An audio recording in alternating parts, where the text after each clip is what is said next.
সাধারণ ধর্মপ্রাণ মুসলমানদের চেয়ে ইসলাম সম্পর্কে অবশ্যই আপনারা সবচেয়ে বেশি বিশুদ্ধ জ্ঞান রাখেন।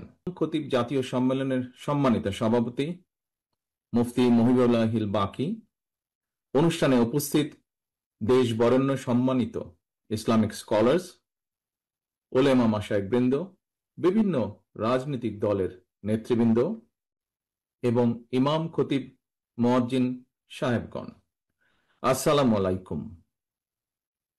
আজকের এই সম্মেলনটি অন্য আর যে সকল সম্মেলন হয়, সাধারণ রাজনৈতিক সম্মেলন কিংবা সমাবেশের মতন অবশ্যই নয়। আজকের এই সম্মেলন রাষ্ট্র এবং সমাজে এমন মানুষরা উপস্থিত হয়েছেন, একজন বিশ্বাসী মুসলমান এবং রাজনৈতিক কর্মী হিসাবে ইসলাম সম্পর্কে সাধারণ মুসলমানদের যে মৌলিক জ্ঞান, সেই জায়গা থেকে আমার ধারণা বা আমি বলতে পারি তাওহীদ, রিসালাত, আখিরাত এই তিনটি বিষয় নিঃস্বার্থ বিশ্বাস স্থাপন ছাড়া কারো পক্ষে বিশ্বাসী মুসলমান হওয়া সম্ভব নয়। আর প্রতিটি বিশ্বাসী মুসলমানের জন্য কালেমা, নামাজ, রোজা, হজ, জাকাত, ইসলামের এই পাঁচটি মূলনীতি অবশ্যই পালনীয়, এর কোনো বিকল্প নেই। আমরা দেখতে পাই ইসলামের এই পাঁচটি বিষয়ে কিন্তু বিশ্ব মুসলিম উম্মার মধ্যে কোনো বিরোধ নেই, বরং সবার চূড়ান্ত ঐক্য রয়েছে।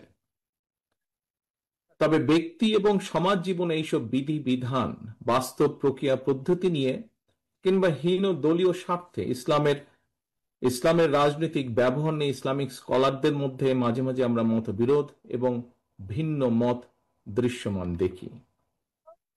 একটি রাজনৈতিক দল হিসাবে বিএনপি মনে করে আল্লাহর উপরে পূর্ণ আস্থা ও বিশ্বাস এবং মহানবীর শান এবং মান সমুন্নত রেখে ইসলাম নিয়ে গবেষণায় নিঃসন্দেহে কোনো বাধা নেই।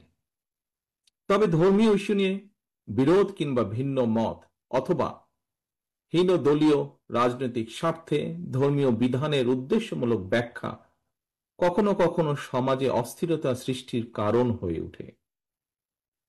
সম্মানিত উপস্থিতিবৃন্দ, এক্ষেত্রে ইসলামী মূল্যবোধে বিশ্বাসী একটি রাজনৈতিক দল হিসাবে বিএনপি মনে করে ইসলামের বিধি বিধান নিয়ে মতবিরোধ বা ভিন্নমত যাতে রাষ্ট্র এবং সমাজে ফিতনা সৃষ্টি কিংবা বিশ্বাসী সাধারণ মুসলমানদের মধ্যে অনৈক্যের সৃষ্টির কারণ না হয়, এ বিষয়ে নিশ্চিত করতে নেতৃস্থানীয় ওলেমা মাশায়েখ, ইমাম খতিবগণ উল্লেখযোগ্য ভূমিকা রাখতে পারেন।